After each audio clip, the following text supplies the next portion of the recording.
think one of the first priorities that the president-elect will have to deal with is reassuring all of our allies in Asia.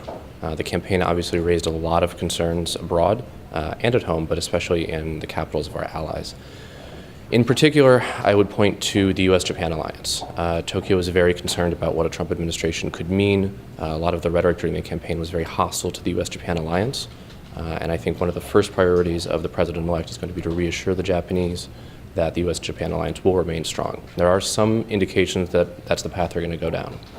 Apart from a global issue, I think it's going to be very important for President-elect Trump to really focus on getting policy in Asia correct. And that's not necessarily policy towards one country, but taking a really comprehensive view.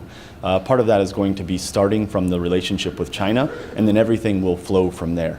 So he said already that he's going to take a relatively hard line on China, looking at labeling them as a currency manipulator. And if he's going to do that, of course, China's going to respond. What he doesn't want to do is then take a hard line on China and then also take hard lines on our allies, such as South Korea and Japan. Doing that will throw Asia into chaos and will also have ramifications for the South China Sea. I think a key issue will be the war in Afghanistan, which really didn't get very much play during the campaign season. It has gone from being America's good war to being America's forgotten war, even though we still have 8,500 troops there and 11 American soldiers have died in 2016.